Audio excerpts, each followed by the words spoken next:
میٹھا مدینہ دور ہے،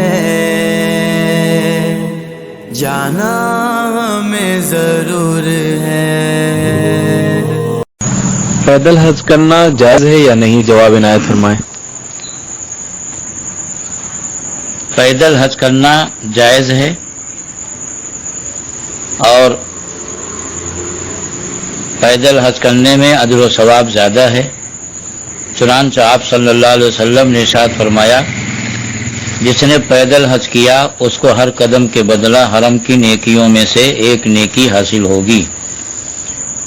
دریافت کیا گیا کہ حرم کی نیکیاں کیا ہیں؟ آپ صلی اللہ علیہ وسلم نے ارشاد فرمایا، ایک نیکی 10 کروڑ نیکیوں کے برابر۔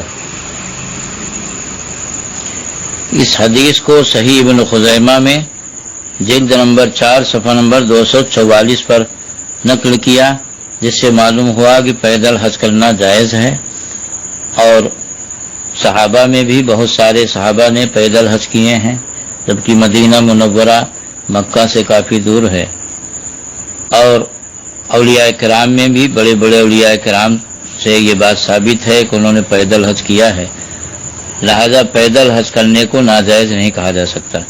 حضرت اس دور میں پیدل حج کرنا کیسا ہے؟ جواب عنایت فرمائیں۔ یہ اچھی طرح یاد رہے کہ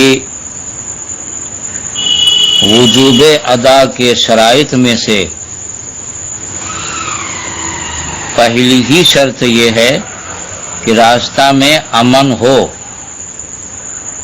صدر الشریعہ بدر الطریقہ حضرت علامہ امجد علی اعظمی رحمۃ اللہ علیہ بہار شریعت جلد اول صفحہ نمبر 1043 پہ فرماتے ہیں کہ راستہ میں امن ہونا یعنی اگر غالب گمان سلامتی کا ہو تو جانا واجب، اور غالب گمان یہ ہو کہ ڈاکے وغیرہ سے جان ضائع ہو جائے گی تو جانا ضروری نہیں۔ یہ بہار شریعت میں صریح جزیہ ہے۔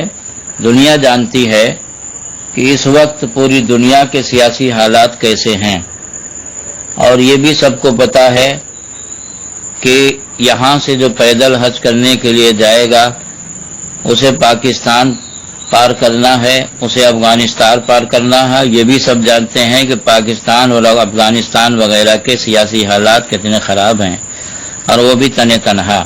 پہلے جو لوگ حج کرنے جاتے تھے تو پہلی بات تو یہ ہے کہ راستہ اتنا پرخطر نہیں ہوتا تھا، سیاسی حالات اتنے خراب نہیں ہوتے تھے، اور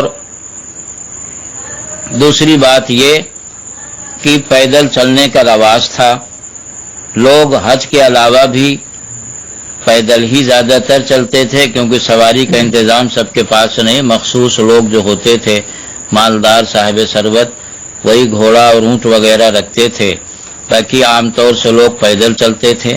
قافلہ کی شکل میں بڑے بڑے جنگلات پڑتے تھے تو قافلہ کی شکل میں ہوتے تھے تاکہ درندہ وغیرہ حملہ کرنا چاہے تو اس کا ہم مقابلہ کریں، اور وہ نیزہ برچھی لاٹھی ڈنڈا وغیرہ بھی رکھتے تھے، اور کئی لوگ ہوتے تھے یعنی قافلہ کی شکل میں۔ علاوہ ازیں یہ بھی کہ حکومت کی طرف سے ان راستوں میں جو پیدل کے راستے ہوتے تھے جن کو مین راستہ کہتے تھے، اس راستے سے جب لوگ جاتے تھے تو حکومت کی طرف سے اسی اعتبار سے ان راستوں میں انتظامات ہوتے تھے۔ مثلا راستے کے کنارے موقع سے کنواں کا ہونا تاکہ پانی کے لیے دقت نہ ہو، پھر کہیں مسافروں کے لیے مسافر خانے کے لیے کمرہ بنوا دیے جاتے تھے تاکہ لوگ اس میں آرام کریں، درخت لگا دیے جاتے تھے تاکہ اس کے سائے میں لوگ آرام کریں، اور کھانے پینے کے لیے دکانیں بھی اسی اعتبار سے ہوتی تھیں وغیرہ وغیرہ۔ لیکن اب جو راستے میں بڑے بڑے جنگلات پڑتے ہیں جن کو پار کر کے ظاہر سی بات ہے مکہ مکرمہ مدینہ طیبہ جانا ہے، وہ راستے سب پیدل چلنے کا جب رواج ختم ہو گیا، اس دور میں آسانیاں اور طرح کے سادھن سواری منظر عام پر آ گئیں، تو اب ظاہر سی بات ہے کہ وہ سب راستے ہی مٹ گئے، نہ وہ راستے رہے، نہ وہ پیدل چلنے والے رہے، نہ وہ قافلے رہے، نہ وہ حکومت کی طرف سے انتظامات کی ضرورت محسوس کی گئی، وہ راستے ہی مٹ گئے۔ اب جن راستوں پہ لوگ باقاعدہ قافلے کے ساتھ چلتے تھے، مسافر خانے ہوتے تھے، کنواں ہوتے تھے، کھانے پینے کے انتظامات اور دکانیں ہوتی تھیں، آج ان راستوں پہ جھاڑیاں اگی ہوئی ہیں۔ ایسے حالات میں ہمارے تو سمجھ میں نہیں آتا ہے کہ کیسے تنہا ایک آدمی ایسے راستوں کو عبور کر کے مکہ معظمہ تک پہنچ جائے۔ اور ابھی آپ نے بہار شریعت کا جزیہ پڑھا کہ حج کرنے کے لیے وجوب ادا کے لیے پہلی شرط یہ ہے کہ راستہ امن و امان والا ہو اور اس بات کا یقین یا غالب گمان ہو۔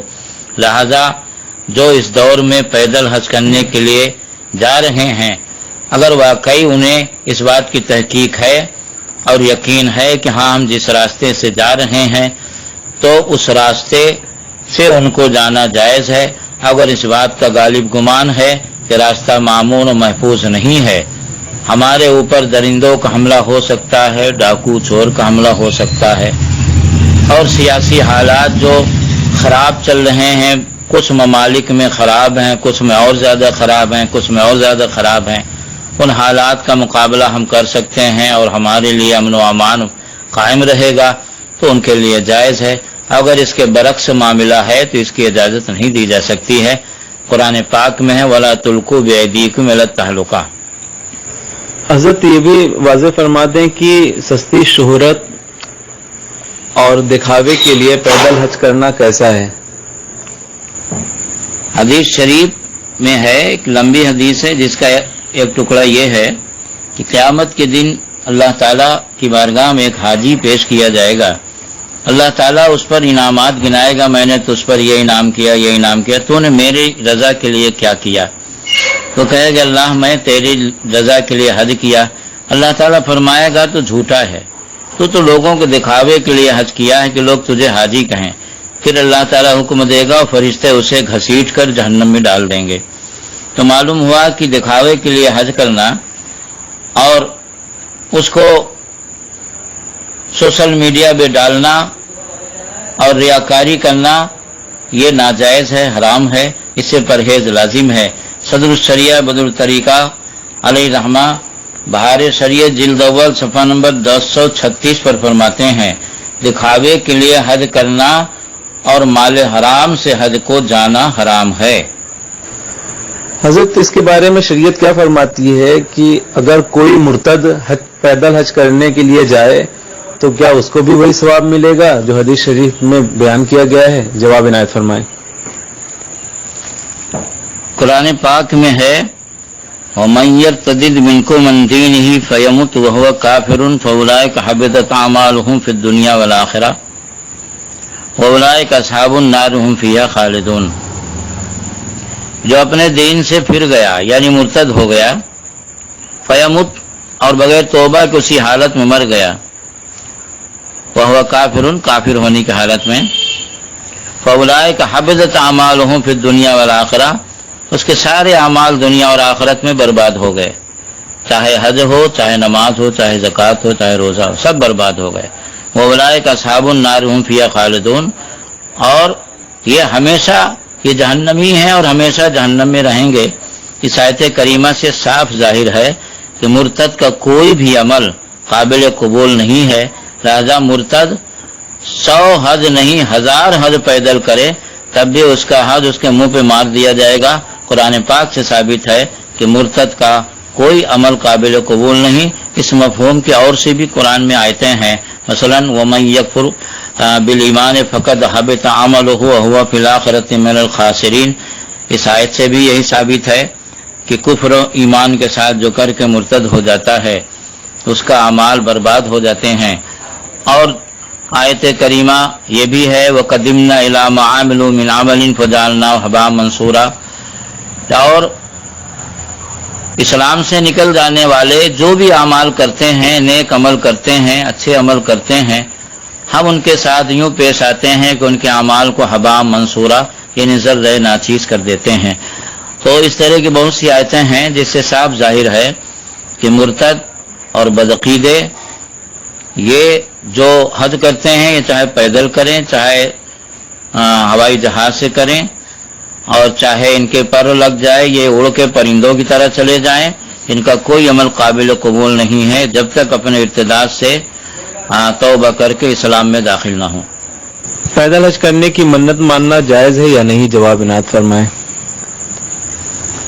پیدل حج کرنے کی منت ماننا، اگر وہ اپنے اندر طاقت محسوس کرتا ہے کہ ہاں ہم پیدل حج کر لیں گے تو منت ماننا جائز ہے۔ صدر الشریعہ بدر الطریقہ حضرت علامہ امجد علی اعظمی رحمۃ اللہ علیہ در مختار و رد المختار کے حوالے سے فرماتے ہیں، پیدل حج کرنے کی منت مانی تو واجب ہے کہ گھر سے طواف فرض تک پیدل ہی رہے، اور پورا سفر یا اکثر سواری پر کیا تو دم دے، اور اگر اکثر پیدل رہا اور کچھ سواری پر تو اسی حساب سے بکری کی قیمت کا جتنا حصہ اس کے مقابل آئے خیرات کرے۔ پیدل عمرہ کی منت مانی تو سر منڈانے تک پیدل رہے۔ بہار شریعت جلد اول صفحہ نمبر 1215 پر یہ مسئلہ موجود ہے۔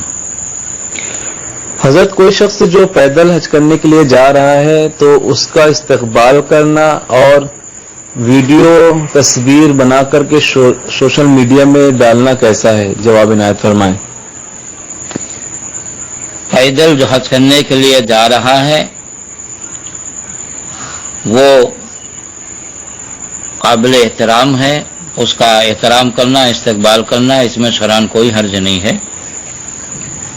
لیکن آپ نے جو یہ پوچھا کہ سوشل میڈیا پر اس کی تصویر ڈالنا، تو اچھی طرح یاد رہے کہ یہ سوشل میڈیا پر جو پیدل حج کرنے کے لیے جو کوئی جاتا ہے اور یہ نوجوان نادان یہ جو بھیڑ اور بکری کی طرح دوڑتے ہیں اور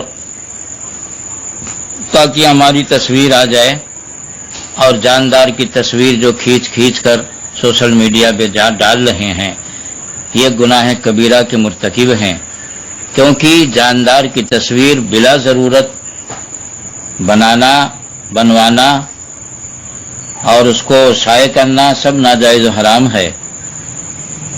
اللہ کے رسول صلی اللہ علیہ وسلم فرماتے ہیں، جسے امام بخاری رحمۃ اللہ علیہ نے بخاری شریف میں روایت کی، اِنَّ شَدَّ النَّاسِ عَذَابًا یوم القیامۃ المصورون، بے شک قیامت کے دن سب سے زیادہ سخت عذاب جاندار کی تصویر بنانے والوں کو ہوگا۔ لہذا جو لوگ بلا ضرورت، کیونکہ جو حج کرنے کے لیے جا رہا ہے اس کی طرف بھیڑ و بکری کی طرح دوڑنا تاکہ ہماری تصویر آ جائے، پھر اس کی تصویر بنا کر سوشل میڈیا پہ ڈالنا کہ ہم بہت بڑے عاشق رسول ہیں، بہت بڑے دیندار ہیں، اور اپنی دینداری کا اظہار معاذ اللہ حرام طریقے سے کرنا، یہ اس کے مستحق ہیں کہ ان پر قیامت کے دن سخت عذاب ہوگا۔ اللہ رب العزت ان نادانوں کو سمجھ عطا فرمائے۔ شریعت نے جاندار کی تصویر ضرورت شریعہ کے وقت ہی اجازت دی ہے، اور جو لوگ مذہبی پروگرام وغیرہ میں آتے ہیں وہ بھی علی الاطلاق جائز نہیں کہتے ہیں، وہ بھی ضرورت کا سہارا لیتے ہیں، لیکن حج کرنے کے لیے جو پیدل جا رہا اس کا استقبال کرنا بے شک اچھی بات ہے، لیکن اس کے ساتھ جاندار کی تصویر کھینچ کر سوشل میڈیا پہ ڈالنا یہاں کون سی ضرورت شریعہ ہے؟ اور جب ضرورت شریعہ نہیں ہے تو اِنَّ أَشَدَّ النَّاسِ عَذَابًا یوم القیامۃ المصورون کی زد میں آئیں گے، اور اللہ تعالیٰ نے سمجھ عطا فرمائے کہ یہ اللہ کے عذاب کے مستحق نہ بنے اور اس سے پرہیز کریں۔